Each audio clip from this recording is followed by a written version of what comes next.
كلما كان الإنسان أكثر تسبيحا وتهليلا جعل الله تعالى له الخير يساق إليه سوقا.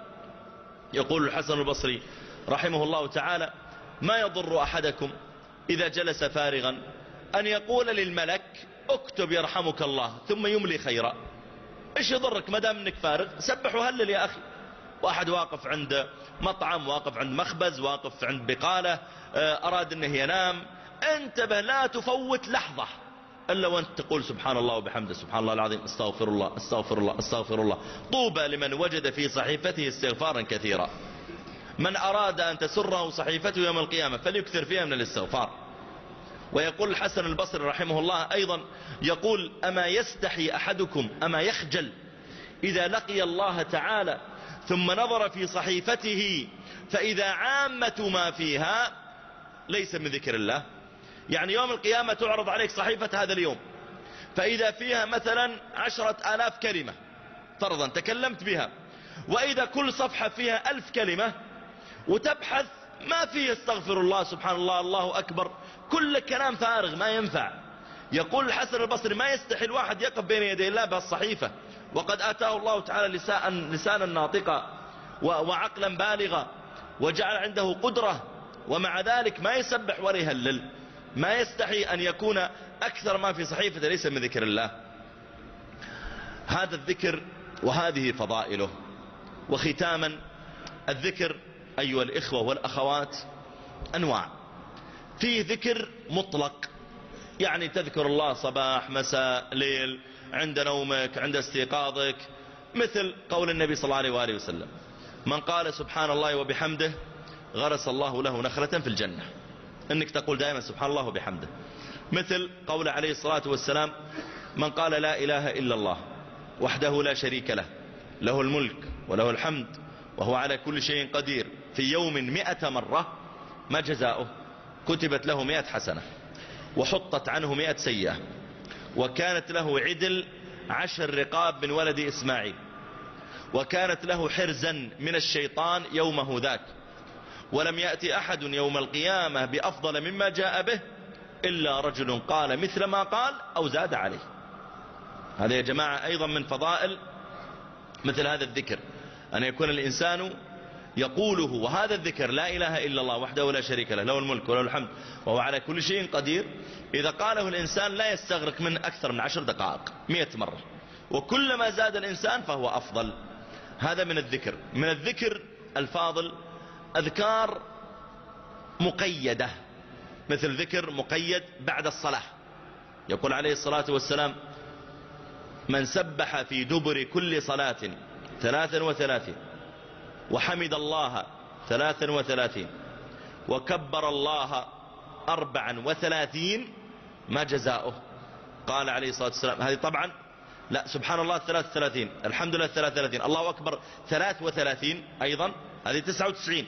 ثم قال تمام 100: لا إله إلا الله وحده لا شريك له، له الملك وله الحمد وهو على كل شيء قدير. من قال ذلك قال عليه الصلاة والسلام: حطت عنه خطاياه وإن كانت مثل زبد البحر.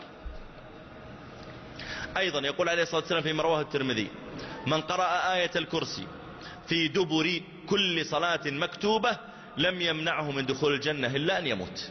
تقرأ آية الكرسي بعد كل صلاة مكتوبة، ليس النوافل، بعد المكتوبات، والمكتوبات في اليوم كم؟ 5 صلوات. ويقول عليه الصلاة والسلام: انظر إلى فضل هذا الذكر الذي سأسوقه، وكلنا نحفظه، ومع ذلك ربما أن عدد من الناس يقصر فيه.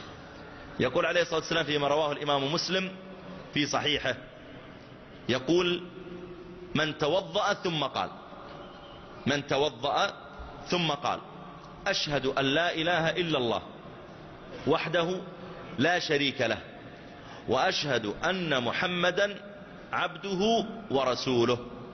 من توضأ ثم قال: أشهد أن لا إله إلا الله وحده لا شريك له وأشهد أن محمدا عبده ورسوله ما جزاؤه؟ قال صلى الله عليه وآله وسلم: فتحت له أبواب الجنة 8 يدخل من أيها شاء. هذا بلا شك أنه فضل أيضا، الذي يتوضأ ثم يقول ذلك. وكذلك يقول عليه الصلاة والسلام فيما رواه الترمذي: من توضأ ثم قال: سبحانك اللهم وبحمدك أشهد أن لا إله إلا أنت أستغفرك وأتوب إليك. هذا الذكر يقال في كفارة المجلس، ويقال أيضا بعد الوضوء. يقول من قاله كتبت له في رق ثم جعل عليها طابع، يعني كتبت في صحيفة وختم عليها فلم يكسر إلى يوم القيامة. هذا أيضا مما يجعل الذكر فاضلا. كذلك يقول النبي صلى الله عليه وآله وسلم وهو يذكر أذكار الصباح والمساء، قال من قال حين يصبح وحين يمسي بسم الله الذي لا يضر مع اسمه شيء في الأرض ولا في السماء وهو السميع العليم،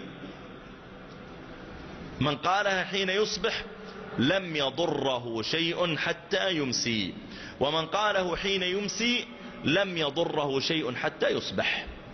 هذا أيضا من فضائل مثل هذا الذكر، وينبغي للإنسان ولا فاضل أن يحرص على أن يقوله.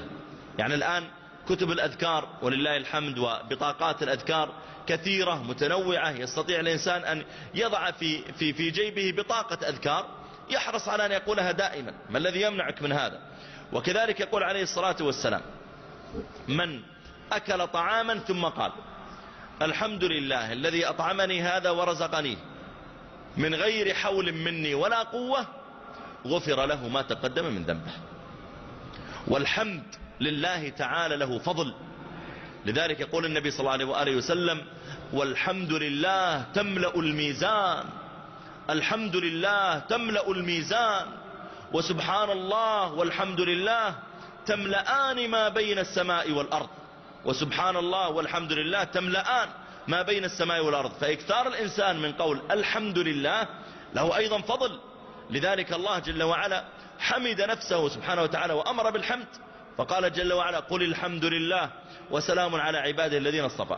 الحمد لله الذي أنزل على عبده الكتاب ولم يجعل له عوجا، الحمد لله الذي خلق السماوات والأرض وجعل الظلمات والنور، الحمد لله فاطر السماوات والأرض جاعل الملائكة رسلا. من أفضل الأعمال حمد الله تعالى، وأن يكون المرء حامدا لله تعالى. لذلك حتى عند الاستيقاظ من النوم أول كلمة تقولها عند الاستيقاظ من النوم، لما الإنسان يستيقظ من النوم يقول الحمد لله الذي أحياني بعدما أماتني وإليه النشور. لاحظ الحمد لله، يعني لو شاء الله تعالى لجعلك مشلولا ولم تستطع أن تستيقظ، أو لفتحت عينك ثم حاولت أن تحرك يدك أو قدمك فلم تتحرك معك، تقول الحمد لله. عندما الإنسان يأكل يحمد الله تعالى، وذلك أنه منه من الله وفضل. كم من أقوام ما وجدوا طعاما، أو كم من أقوام عندهم طعام لكن ما يستطيعون أن يأكلوه.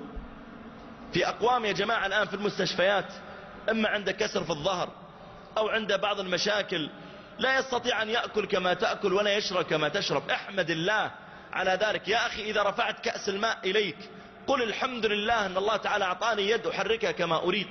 احمد الله تعالى على هذا.